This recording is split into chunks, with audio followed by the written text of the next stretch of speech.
Welcome to Real Life Mentoring, where we explore real life issues to help you make an authentic difference in the world.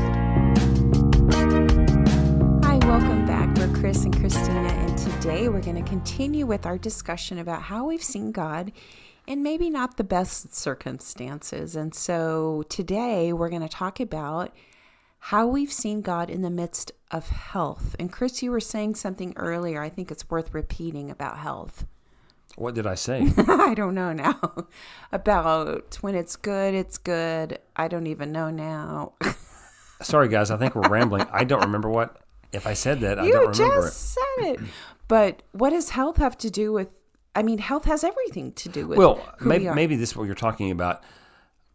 Health is a wonderful thing. Good health is a wonderful thing to have, and sometimes we take it for granted. Right. But when health is difficult, man, it can cause stress. Right. So we're going to jump to an experience where we saw God really intervene specifically in your health. So you were in Thailand. I don't even remember the year. Was it 2006? I don't know. No, I remember it. It was 2005 in December. I think it was New Year's Eve, 2004. A tsunami hit so many coasts. And Thailand was one of those. Yeah. Huge devastation. And so you took a group of people from Norman, Oklahoma, a team to just help with tsunami relief. 7 months later, and there was so much damage and destruction that many months later, they were still asking people to come in and help clean up, help rebuild, encourage people. And so 7 months later, this trip took place. Right. So you're a vibrant, healthy man, exercises. You're not overweight. You're in good shape. And tell us what happened. They had here. I'm the leader of this team of about 10 people or so, and so as the leader, I should have been paying attention. They had given us instructions. Now we will back our work vehicles in to the places we stay at night, because just in case another tsunami alert comes about, excuse me, we have to leave quickly. Evacuate. So have a bag of some basics in there for yourself. Okay. So in my brain, well, it's happened. It's not going to happen again, I'm sure. We'd been there several days, and about midnight, 1 a.m, there's this woman's beating on our hotel door and screaming, and the ocean was right across the road from us. Yeah. And there was a former hotel and resort that had been destroyed right across the road. So we saw the devastation every day. Yeah. But it still didn't register for me that it would happen again. And she's screaming, "Tsunami coming!" Once it woke me up, it gripped me with such fear. And so I didn't have a bag ready. So I'm yelling, going down the hallway, telling our team, get on the truck, go downstairs, get on the truck. So I ended up being the last one on the work truck. And I got on there with flip-flops, athletic shorts, and a T-shirt. Yeah. That is it. So there's several people on a truck. You guys are fleeing the area because of a tsunami warning, and there's a major, significant accident. We're in the back of this work truck, hanging on to this bar that's above it. And, it's chaotic around there. And our driver was from the U.S., and in Thailand, they drive on the opposite side of the road than we do here. And so that could be a bit confusing for American drivers. But with added stress, there's another truck coming our direction, and we know he's getting ready to turn in front of that oncoming truck, and we're screaming, "Stop!" But he doesn't hear us. And when he turns, they hit the front of our work truck, and it spins us around several times. And when we were hit, it threw, I think, 5 of us out of the back of the truck. And you were one of those. I was one of those. But I remember thinking, I'm strong. I can handle this. I'll hang on tight, and I'll be just fine. As soon as the impact hit, I knew I was in trouble. I flew out of there like a piece of plastic. It was so strong. So you landed on your hips. You were unable to move. You had a head injury. Tell us about that moment when you found yourself on the ground. I don't remember flying out of the truck. I remember the impact. I don't remember flying through the air, but I remember coming down and my legs were behind me, and then my hips hit the ground, and then my head flew back and hit the pavement as well. And as soon as I hit the pavement with my head, everything sort of spinning, and I knew I was in trouble. And I can't move really. And I hear people yelling at me, "Get out of the way!" And I look to my left, I think it was, and our truck is still spinning, and it's gonna hit me. And man, the next thing I know, I'm up on my feet just in time to get out of the way of the truck spinning my direction. Guys, I believe that was the hand of God lifting me up, because I could not move at that moment. I would have been, from what I understand, hit by that truck and killed at that point, more than likely. Yeah. So I'm on my feet, and I thought, oh my goodness. And all this chaos was going on around me, and I feel blood on the back of my head. So I reach up there, and the blood's gushing out. So I thought, I took my T-shirt off. No, a friend came over and saw me to help me and said, "Let's take your T-shirt off." Long story short, I had different injuries. Guys, no broken bones. Right. Well, and then there was just happened. We don't believe in things just happening. God ordained a nurse, orchestrated for a nurse to be there at the scene. Do you remember that? Not at the scene. Not at the scene. So they got me on in the back of a pickup, and they flew down the road to go up the mountain, because they said, we have to get off of this flat ground area in case the tsunami's coming. By the way, there was a minor tsunami in the ocean, but it registered, and so they didn't want to mess around. They just evacuated. Right. So, it didn't do additional damage, but still everybody responds. Right. And so they, excuse me, they drove me up to this mountain area, and there was this cabin, and I guess there was a nurse, and these people started helping me. They didn't have any medical supplies to help me, but they wrapped my injuries. They took a cold Pepsi or something in a can and put it on the back of my head for cold as a cold press. So we had to stay there until the tsunami alert was passed. They put me back in the truck and drove me into the emergency room at the hospital, which was very primitive, where my injuries were cleaned. I was assessed. I was bandaged and stitches and things like that. And then did they fly you, or did they take you then to a proper hospital? The next morning. Yeah. Well, this is probably 3 a.m. at this point. Yeah. But I'm lying in this, or I'm sitting in this this makeshift. It wasn't a makeshift. It was just a very primitive hospital room by myself. Trying to process all that had just happened, and I'm covered in mud and blood because they actually didn't clean me up. They didn't have enough manpower. Yeah. And so the next morning, a few hours later, with one flip flop, didn't you lose a flip flop? I did. Yeah. Yeah, you're right. I had flip flops. Had one flip flop on. The T-shirt I had on before was covered in blood, so they gave me another T-shirt, and I'm a pretty big guy. It looked like my little brother's T-shirt and a pair of athletic shorts with no underwear. Let me just say, I was not looking pretty. However, so the next morning, they transported a few of us by ambulance to a larger community with a really nice hospital where I was taken care of. And I'm just amazed at the miracles that God gave me. Why did I not break a bone? Right. My body flew out of the back of a truck, bounced on a road with pavement. Nothing was broken, a few cuts. Yes, I had some injuries that took a while to heal, but there was one guy had a brain bleed. Yeah. He almost died, and he was thrown out at the same time I was. Right. I know God's hand was at work on me that whole time. And what else do I say about that? Well, what were you internalizing? What were you thinking? What were your conversations like with God when you're in the middle of all that? Because you were experiencing trauma. Okay, let me back up. So when I was thrown out of the truck. I'm finally able to get on my feet. Again, I don't know how that happened. The hand of God. And I realized I have a head injury. And I thought I was about to pass out. And I thought I was going to die. And I remember crying out to God, God, I don't want to die. I have a wife and 3 girls at the house, 3 daughters.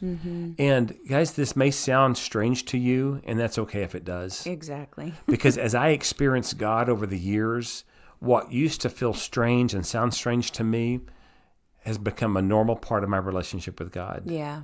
And so I knew the Holy Spirit said, Chris, you're not going to die, but I need you to pay attention to me. So basically, there's an old movie, Moonstruck. Yeah. And Cher, who plays this role, I guess it's her boyfriend or Right, husband. right. He's freaking out, and she finally just slaps him. She says, snap out of it. Yeah.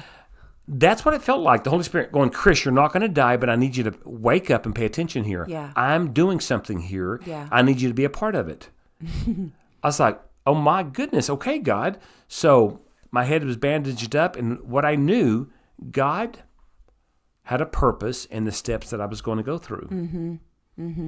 So in the nicer hospital in the larger community, they ran all these tests on me, X-rays, and I was in the hospital probably a couple of days.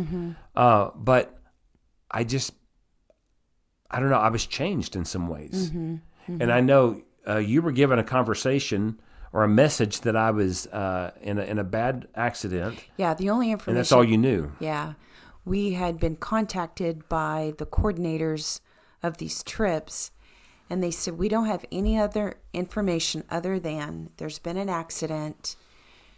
There are 2 substantial injuries. One man has brain bleed.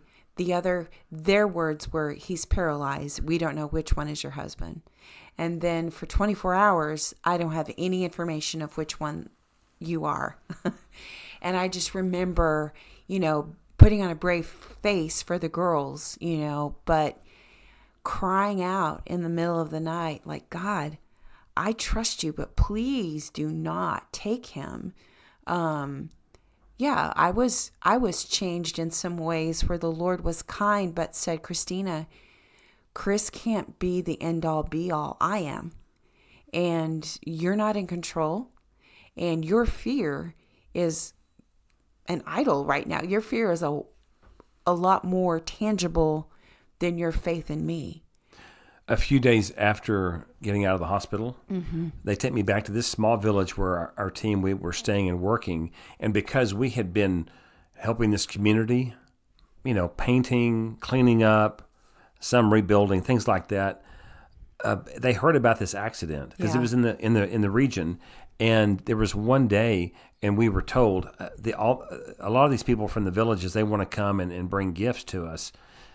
Man, it was humbling. These people who had nothing were those of us who'd been in the accident were sitting in these chairs like honored guests. It was like a royal procession from looking at the It was the video. amazing. Yeah. I forget about that, but it really was. And a few hundred people, I think, showed up bringing gifts like pineapples, papaya, things that they could give. Right. And I remember feeling so humbled and kind of embarrassed, like, you're honoring me because I was in a car wreck. Right. Your lives were just destroyed 7 months ago in a tsunami. Yeah. Right. And they had, most everyone you would talk to had lost someone in that tsunami.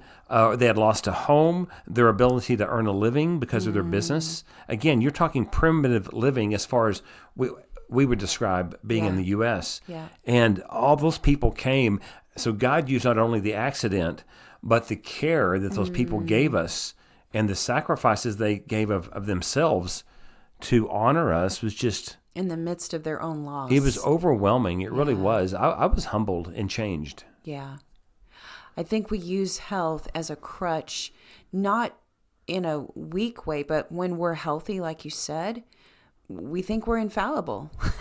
We think that there's nothing can harm us. And when we're put in those situations, man, it is so formative and transformative.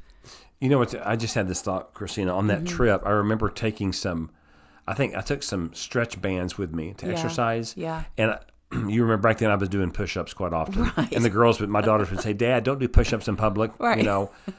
But I remember doing push-ups and stretchy bands to exercise some mornings on that trip and going, man, I'm so strong. I'm healthy and I can do this. Yeah. And God allowed, I don't understand that aspect of it, but I can trust him with it. Yeah. He allowed me to be in that accident. And you may be listening and disagree with that. All I know is that I was drawn closer to God in the middle of all of that fear, anxiety, and uncertainty. Well, and let's clarify. we're not saying that God caused that. No. We don't believe that God's a cruel God. He allowed it because we live in a fallen world. Bad things happen, and he worked good in the midst of it. That's the way to say it. The driver, he's fallible. Yeah. He, in his fear and confusion, Chaos and chaos. He made it cause an accident that hurt a lot of people. And the hand of God in our lives in the middle of all that is what I got to experience in some tangible ways. And yeah. Are you fallible? Every day.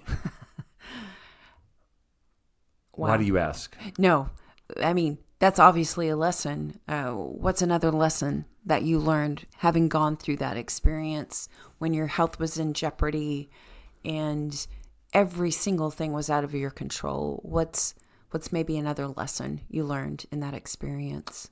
Oh. Well, you did not ask me this question ahead of time to prepare.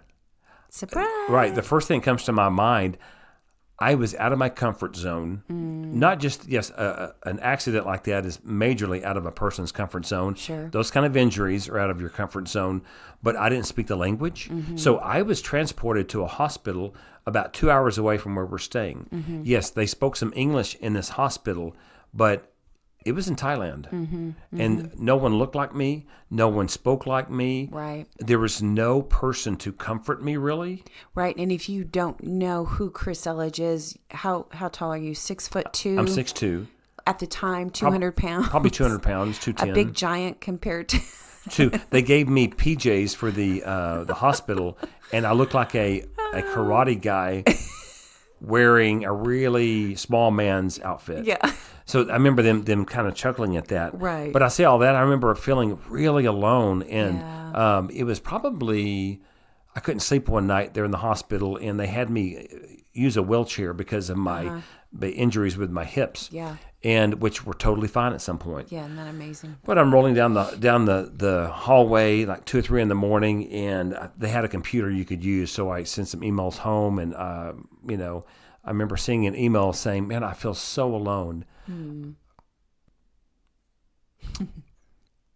people reminding me, "Buddy, you're not alone at all. God is right there with you." Yeah. But it helped because I'm a human being who needs tangible evidence sometimes. Yeah. I needed someone else to tell me that. Yeah. So, you know what? If maybe as you listen to this, you need to be reminded that God knows your situation. He sees you. He knows what you're going through. And that email from that person reminded Chris, you're not alone. You know God, your Father, because you've talked about it a lot. Yeah. He's right there with you. And you know what? I had great peace. Okay, you're right. Yeah. I am not alone. So I rolled back down to my room, got in bed. In your tiny PJs. In my tiny PJs, and I slept so well. And it's interesting, by the time I left the hospital, this sounds strange. Yeah. I didn't really want to leave. Yeah. I experienced such care, such peace from God. I had time to really think about things in my life. Yeah. And because I can be petty or I can get caught up in details, man, is that okay? Do I have to leave the hospital today? Yeah. Isn't that great? Yeah. So just further illustration how, the Bible says in Romans 8:28 that God works all things together for our good, for those who love him and are called according to his purpose. I think that story just so illustrates that.